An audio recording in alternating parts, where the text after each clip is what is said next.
Joel Embiid is saying all the right things, but could this James Harden saga ultimately leave him out of Philly?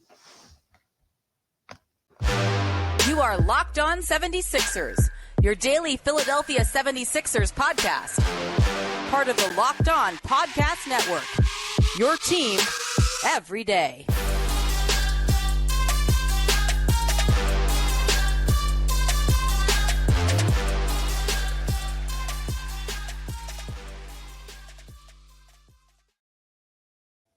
Thanks for making Locked On 76ers your first listen every day.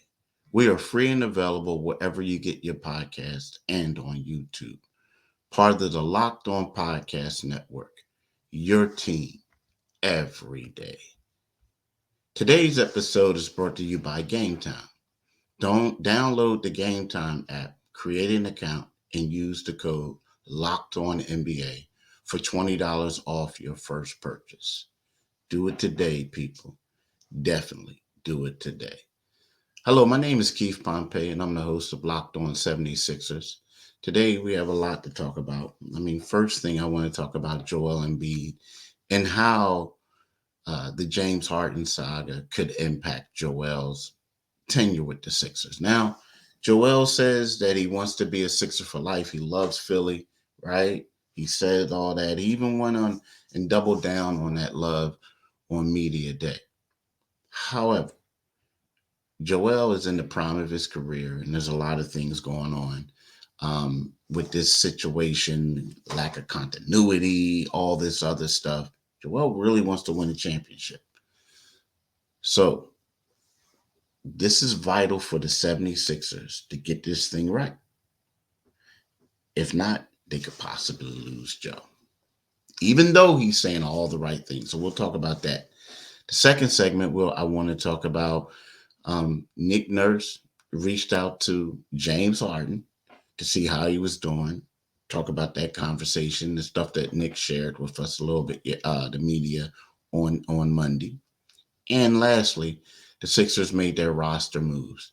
They got rid of Montrezl Harrell, a guy who they were thinking about holding on to, for a trade asset, possible trade asset. Montrez looked like right now he may be able to come back and play around the All-Star break. But it was one of those things where you looked at it. They traded James. They could trade Montrez. Teams could get him and waive him, take the salary off. Just be like a salary dump, so to speak. Now, Joel. The thing about Joel Embiid is that, Joel has said all the right things, right? At times. Now, but the thing is, Joel Embiid loves Philadelphia. He loves Philly a lot. But he could love it from afar if the James Harden saga ends poorly, right?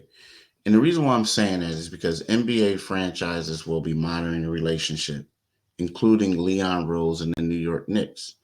The Knicks are prepared to offer 3 players and picks according to sources.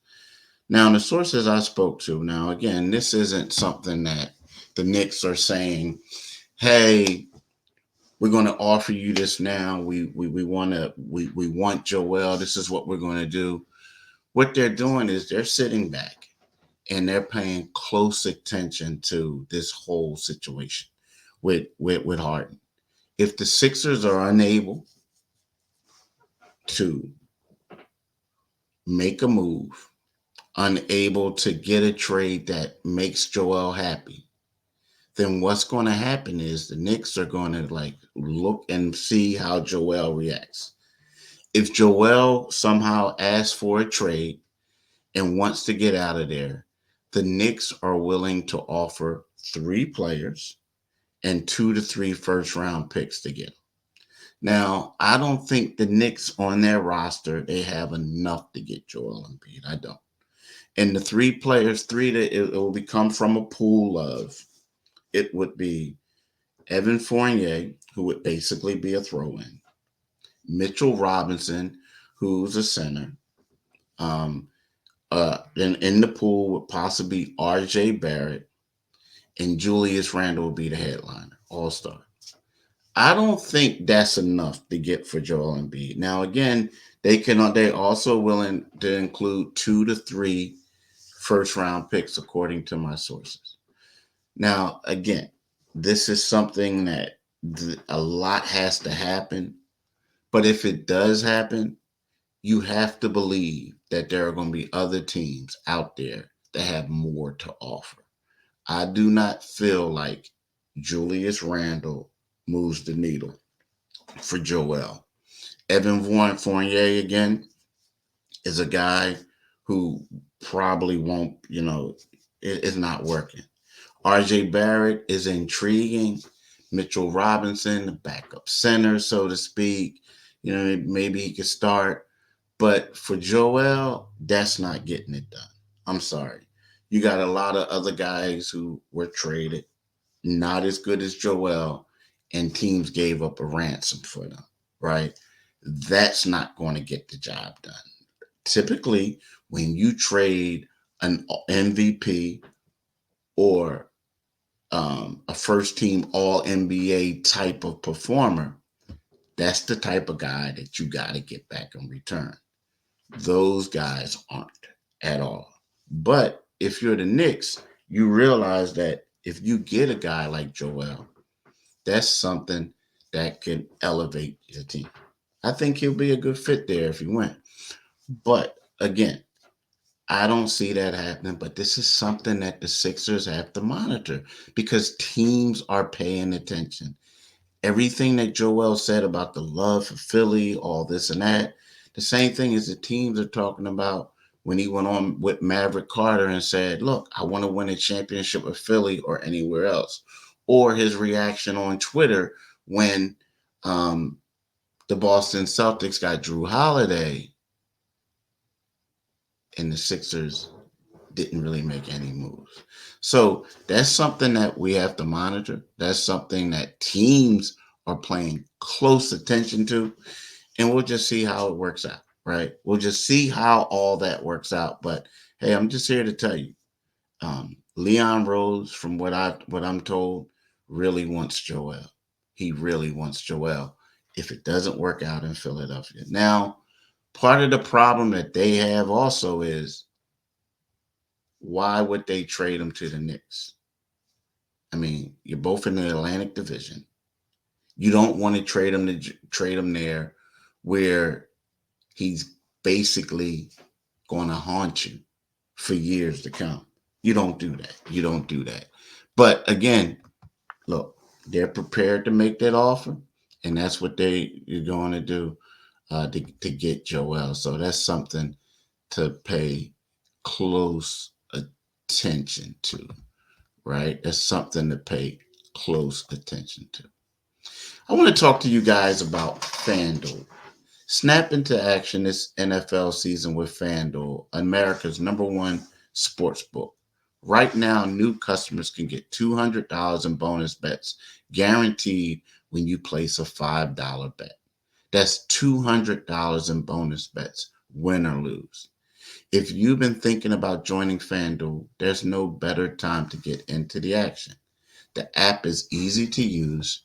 There's a wide range of betting options, including spreads, player props, over-unders, and more. So visit fanduel.com/locked on and kick off the NBA. Keep saying NBA because the NBA season's right around the corner, but kick off the NFL season. FanDuel, official partner of the NFL. Now, I want to talk to y'all about, Nick Nurse. Now, Nick Nurse was asked about uh, James Harden yesterday. He was asked, has he spoken to him? He said, yeah, he reached out to him. He reached out via text, to see how he's doing as he would with anyone else. He was asked if did he get a sense that James wants to come back and play for the team, and Nick was like, we didn't get into any of that, right? To me, that's not really a good sign, right? I mean, now it's good that Nick reached out to him and talked to him, right? That shows you that, Nick basically cares about James. He said James responded, but at the same time, it's kind of like when you say we didn't get into all that, it tells me that the expectation is that he's not coming back right now, at least for the beginning of the season, right? Um, you know, the Sixers, from what I'm told, the Sixers aren't finding James at this particular time because he says he has, a personal reason.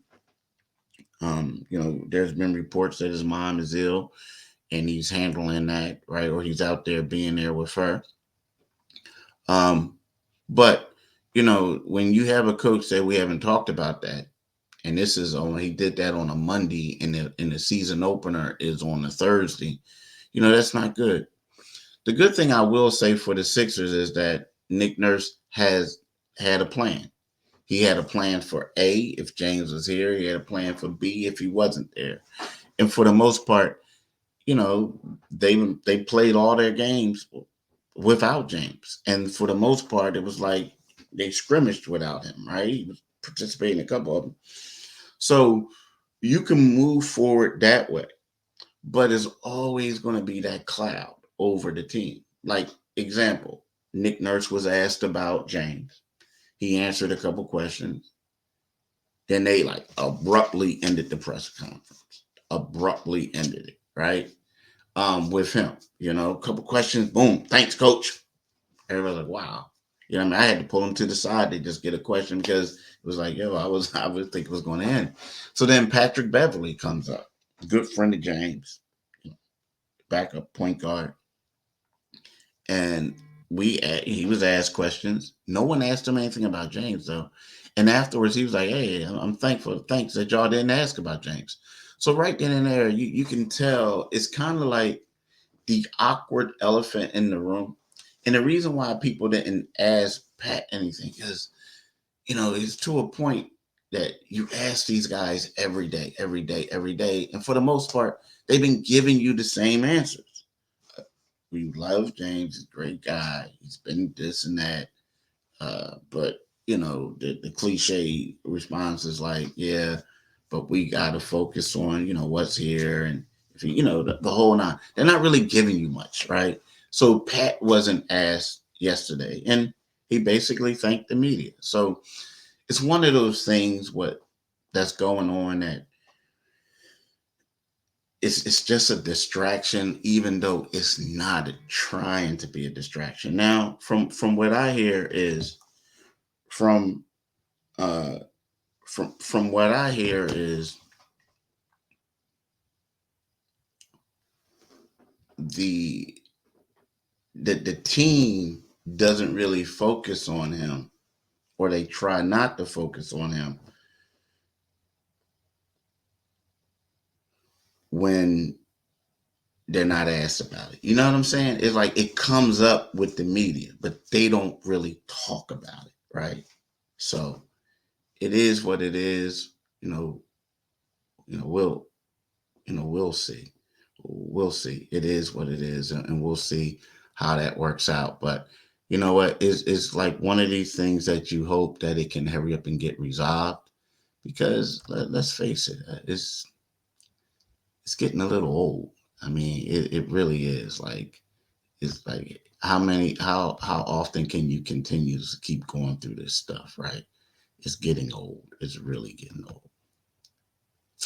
I want to talk to you all about Gametime, right? And the thing I want to talk to you about Gametime is because there's been several times where I got my daughter tickets and everything worked out and yada yada, and it's tickets for the Sixers games where I purchased them, and so but it was always like the last minute. I wanted to do this, I wanted to get that, and I'm looking. I want to make sure that A, I'm getting them for a super rate, good price, and B, that it's not like up in the nosebleed. It's not like a bad seat. So you spend all this time trying to figure things out and look up things and this and that. Well, Gametime is the best place to go for last minute tickets, flash deals, and zone deals. It's easy to find and buy tickets for every kind of event in your area, right? You views from all seats in the venue. So that's the best thing. And lowest prices guaranteed, event cancellation protection, job loss protection, etc. It goes on and on and on and on. So how do you get these tickets? So what do you do? How do you find them out? Download the Gametime app, create an account, and use the code Locked On NBA for $20 off your first purchase. Terms apply. Again, create an account and redeem code Locked On NBA. LOCKEDON for $20 off. Download Gametime today. Last minute tickets, lowest prices guaranteed. Well, Sixers parted ways with Montrezl Harrell yesterday. It was one of those things where, from what I hear, it was a tough decision for the Sixers to make, just because, they need 15 able bodies with standard contracts. You have 15 standard contracts. You also have 3 two-way guys, so they have 18 guys actual on the roster.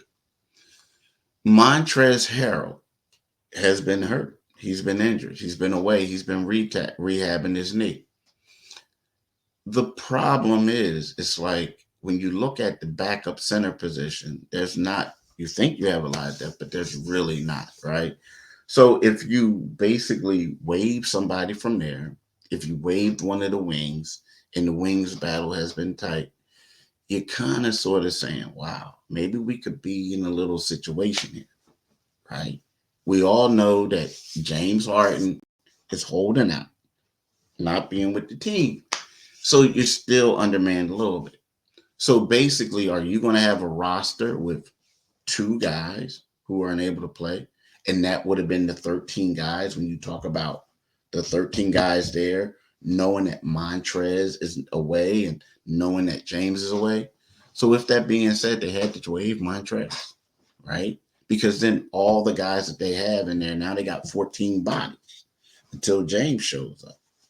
So I think that was a smart decision, and initially what they wanted to do is they wanted, like I said early on, they wanted to hold on to him. And they wanted to hold on to him and basically package him in a deal, use his salary.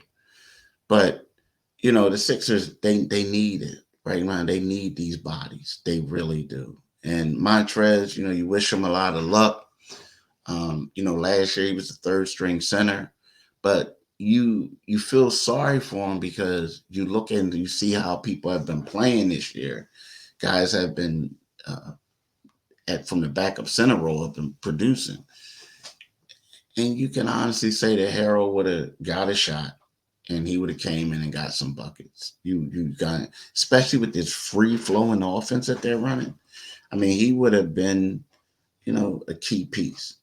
But who knows? You never know. If he does get back and he gets back in shape and teams will look at him, maybe somebody will take a chance at him if he comes back, right? Pick him up. Maybe somebody will. Who knows? But this is where we are. I want to thank y'all for listening today. I'll let you know that you can get this podcast wherever you get your podcast from. They are free and available. And wherever you get them at. And then also, what you need to do is you need to go to the YouTube channel, Locked On 76ers, and click on the Liberty Bell. When you click on that Liberty Bell, you become a new subscriber and you get notifications of when the next podcast comes out. So thanks for listening. And I want y'all to have a blessed day.